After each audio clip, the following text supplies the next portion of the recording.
السلام علیکم دوستانو، شیردل تخنیکی معلوماتي چینل ته ښه راغلاست. زمونږ د نن ورځې ټاپک او موضوع دا د وی اف ډي انویټر د اکسلریشن او ډي اکسلریشن ټایم د سیټ کېدو پر رابطه باندې دا، یعنی وی اف ډي انویټر باید په څونه ټیم کې دوستانو دا سٹارټ شي او په څونه ټیم کې باید دا بند شي ترڅو ستاسي په وی اف ډي انویټر کې او یا موټر کې کوم ډول پرابلم او مشکل پیدا نشي. نو دوستانو زه غواړم په دې رابطه ستاسو سره مختصر لنډ او مهم معلومات شریک کوم. نو دوستانو دا ویډیو مسکیپ کوئ، تر اخره پورې وګورئ ترڅو د دې مفیدو معلوماتو څخه ځانونه برخمن کړئ. دوستانو اول ورځو د وی اف ډي انویټر اکسلریشن ټایم د سیټ کېدو طریقې ته. نو دوستانو راځو د دې عملي د اجرا کولو لپاره د وی اف ډي انویټر سکرین ته اول دوستانو وی اف ډي انویټر آن کوو او د وی اف ډي انویټر د آن کېدو څخه وروسته د پی جی یعنی پروګرامینګ بټن انټر کوو. د پروګرامینګ بټن د انټر کېدو څخه وروسته په سکرین باندې شو کېږي پی 0.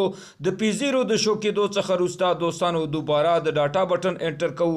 د ډاټا بټن د انټر کېدو څخه وروسته په سکرین باندې شو کېږي پی.00. د پی.00 د شو کېدو څخه وروسته د سټپ اپ یا د سټپ ډاون بټن انټر کوو او زه دوستانو پی.0 ته کله چې دوستانو پی.0 د وی اف ډي انویټر په سکرین باندې شو شي، دلته دوباره د ډاټا بټن انټر کوو. د ډاټا بټن د انټر کېدو څخه وروسته په سکرین باندې شو کېږي 15 صفرانو. دلته دوستانو د 10 سکندو نه تر 20 سکندو پورې انتخابو، یعنی د 10 نه تر 20 سکندو پورې به زمونږ وی اف ډي انویټر د دې آر پی ایم 500 ته رسیږي او زمونږ وی اف ډي انویټر به په نورمال ډول باندې سٹارټیږي. دوهم ورځو دوستانو د وی اف ډي انویټر د ډي اکسلریشن ټایپ سیټ کېدو طریقې ته د دې عملي د اجرا کولو لپاره ورځو پی.012 کله چې دوستانو د وی اف ډي انویټر په سکرین باندې پی.012 شو شي، د دې نه وروسته دوستانو د ډاټا بټن انټر کوو. د ډاټا بټن د انټر کېدو څخه وروسته دلته په سکرین باندې شو کېږي 15 صفرانو. دلته هم دوستانو د 10 سکندو څخه